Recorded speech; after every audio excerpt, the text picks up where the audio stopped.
Bismillahirrahmanirrahim. Assalamualaikum warahmatullahi wabarakatuh. Alhamdulillahirabbil alamin wassalatu wassalamu ala asrofil anbiya'i wal mursalin nabiyina Muhammadin wa ala alihi wa ashabi ajmain. Amma ba'du. Bapak, Ibu, saudara-saudaraku dan anak-anakku sekalian yang dirahmati Allah Subhanahu wa taala. Alhamdulillah, puji syukur kita panjatkan kehadirat Allah Subhanahu wa taala. Atas rahmatnya kita masih diberi kesempatan, kesehatan dan kenikmatan umur sehingga kita masih bisa melaksanakan ibadah-ibadah di bulan suci Ramadan yang penuh berkah ini. Semoga amal-amal ibadah kita selama di bulan Ramadan ini diterima oleh Allah Subhanahu wa taala. Amin ya rabbal alamin. Salawat dan salam semoga tercurah pada junjungan kita Nabi Agung Muhammad Sallallahu Alaihi Wasallam yang syafaatnya senantiasa kita nantikan hingga yaumul hisab. Amin ya rabbal alamin. Bapak, Ibu, adik-adik dan anak-anakku sekalian yang dirahmati Allah Subhanahu wa taala, tak terasa kita sudah memasuki fase ketiga di bulan Ramadan ini. Sebagaimana kita ketahui bahwa bulan Ramadan itu dibagi dalam 3 fase. Fase pertama adalah 10 hari pertama yang disebut dengan fase rahmat, di mana Allah menurunkan rahmatnya bagi hamba-hambanya yang melaksanakan ibadah puasa pada fase pertama ini. Fase yang kedua adalah fase maghfirah atau ampunan, yaitu 10 hari di pertengahan Ramadan.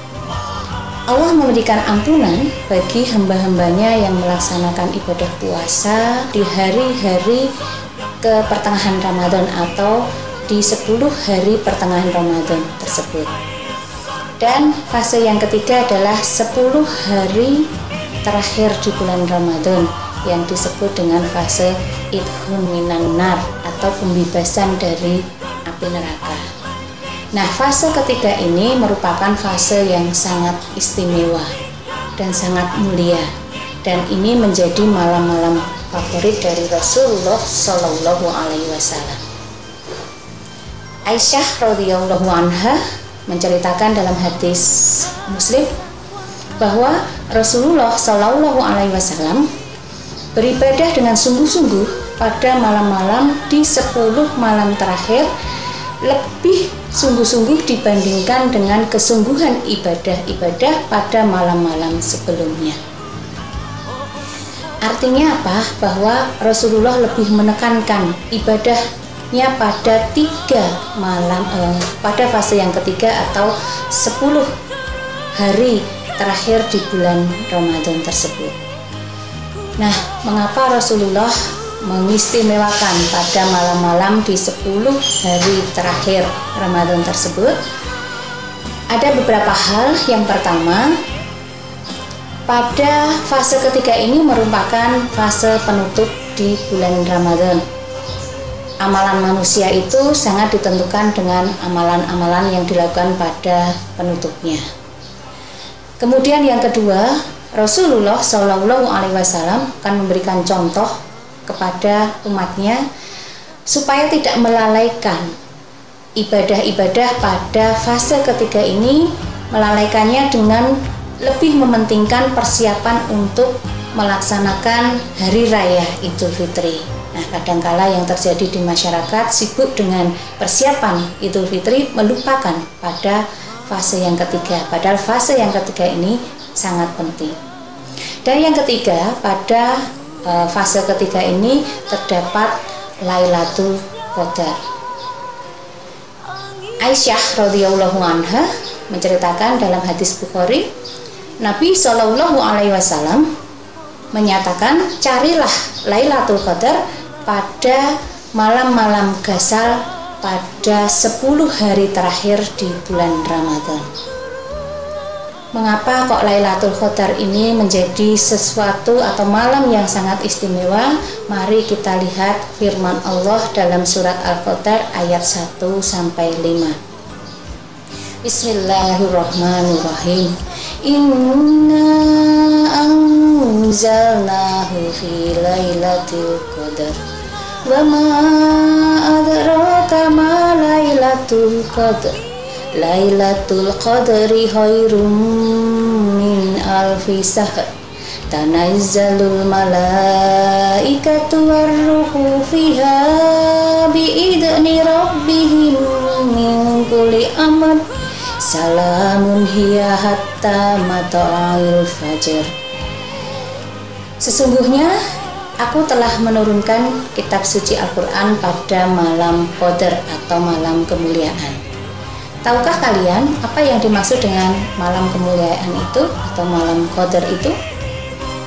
Malam kemuliaan atau malam Qadar itu adalah malam yang lebih baik dari 1000 bulan. Pada malam tersebut, malaikat-malaikat dan Jibril turun ke bumi atas izin Tuhannya untuk mengatur semua urusan. Sejahteralah malam-malam tersebut sampai terbit fajar.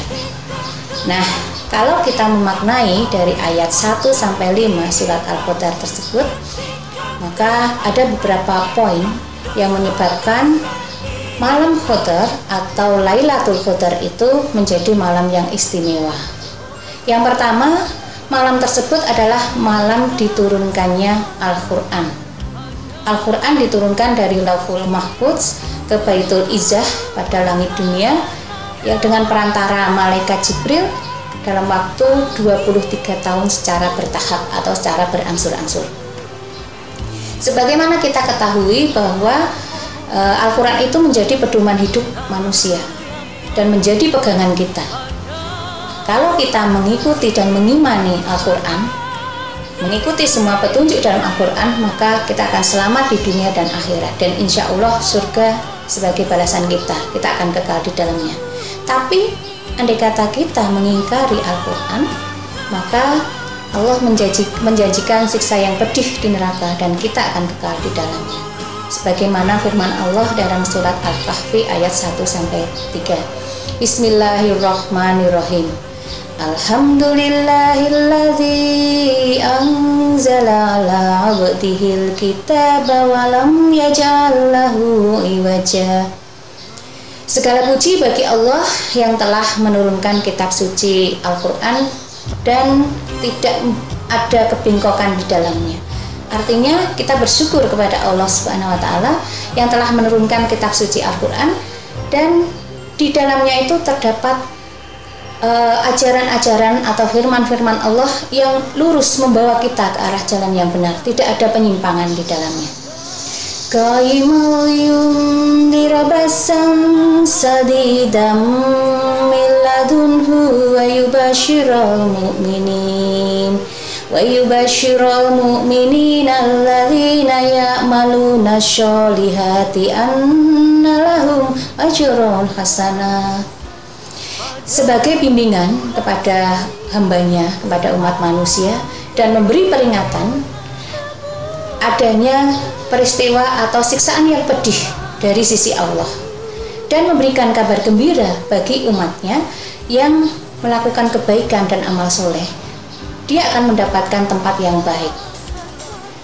Makisina fihi abada, dan mereka itu akan kekal di dalamnya. Nah, bisa kita lihat bahwa Al-Quran itu amat sangat berarti bagi kita sebagai petunjuk kehidupan kita. Maka dari itu malam turunnya Al-Quran disebut sebagai malam Qadar atau malam yang istimewa.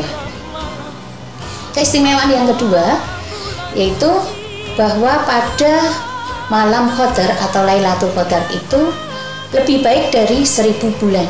Kalau kita hitung 1000 bulan itu sekitar 83 tahun lebih 4 bulan. Seandainya kita melakukan kebaikan-kebaikan pada malam Qadar tersebut, maka insya Allah rahmat Allah, pahala-pahala Allah akan kita rasakan selama lebih dari 83 tahun. Masya Allah, bisa kita bayangkan umur kita sekarang berapa. Dan memang Lailatul Qadar itu diberikan kepada umat Nabi Muhammad SAW karena umat Nabi Muhammad itu memiliki umur yang lebih pendek dibandingkan umat nabi-nabi yang sebelumnya. Maka dianugerahilah Lailatul Qadar. Keistimewaan yang ketiga dari malam Qadar itu adalah pada malam tersebut turun malaikat dan Jibril. Saking banyaknya malaikat yang turun itu, maka membuat suasana yang tenang, sejuk. Imam Al-Qurtubi menafsirkan dalam surat Al-Qadar tersebut bahwa malaikat-malaikat turun ke bumi itu untuk mengamini doa umat-umat yang berdoa, bermunajat, dan melakukan banyak kegiatan-kegiatan ibadah pada malam-malam tersebut atau pada malam Qadar tersebut. Bapak Ibu, adik-adik dan anak-anakku yang dirahmati Allah, apa yang harus kita lakukan untuk mengisi fase ketiga di bulan Ramadan tersebut? Kita mencontoh, meneladani dari apa yang dilakukan oleh Rasulullah Shallallahu Alaihi Wasallam, bahwa beliau melakukan beberapa kegiatan ibadah berikut ini. Yang pertama, melakukan iktikaf. Iktikaf itu adalah melakukan ibadah dalam keadaan suci di masjid, merenung, bertaubat, berzikir, melakukan sholawat dan lain sebagainya di masjid. Rasulullah selalu melakukan iktikaf pada 10 hari terakhir. Nah, ini diriwayatkan dalam hadis muttafaq alaih bahwa Rasulullah Shallallahu Alaihi Wasallam melakukan iktikaf pada 10 hari terakhir. Nah, iktikaf ini menurut ulama dari 4 mazhab, baik Hanafi, kemudian Hambali, Syafi'i maupun Maliki, itu harus dilakukan di masjid. Tapi dalam kondisi masjid yang ditutup karena berada pada zona merah COVID-19 ini, maka Fuad Zain, seorang anggota Fatwa Majelis Tarjih dan Tajdid PP Muhammadiyah, menyatakan dalam kondisi pandemi corona dan di mana masjid itu ditutup, maka kita bisa melakukan iktikaf di rumah, yaitu suatu tempat yang bersih, suci dari najis, untuk melakukan ibadah di sana atau melakukan iktikaf di sana. Itu dalam kondisi yang tidak normal. Kemudian yang dilakukan oleh Rasulullah yang kedua adalah sholat malam, memperbanyak sholat malam. Selain tarawih, juga melakukan sholat tahajud atau sholat malam. Ketika kita sudah menutup witir pada sholat tarawih, maka kita sholat tahajudnya tanpa witir. Misalnya kita bangun jam 3 sebelum masak untuk sahur, kita bisa melakukan sholat tahajud. Yang ketiga adalah tilawah Al-Quran. Kita memperbanyak membaca Al-Quran. Nah, setiap huruf yang kita baca bisa berlipat pahalanya. Ya, sebagaimana yang tadi sudah kita sampaikan bahwa ibadah-ibadah yang kita lakukan pada malam Qadar tersebut adalah lebih baik dari 1000 bulan. Kemudian yang berikutnya adalah, atau yang keempat, memperbanyak doa dan juga memperbanyak taubat, istighfar kita lakukan pada malam-malam tersebut. Nah, demikianlah saudara-saudaraku semua, bahwa malam Qadar itu amat sangat istimewa, dan itu terdapat pada fase ketiga bulan Ramadan. Maka marilah kita tingkatkan intensitas dan kualitas ibadah-ibadah kita pada fase ketiga bulan Ramadan ini. Semoga kita beruntung untuk mendapatkan malam Qadar. Demikian dari saya, ada kurang lebihnya mohon maaf. Terima kasih. Billahi taufiq wal hidayah. Nasrul minallah. Assalamualaikum warahmatullahi wabarakatuh.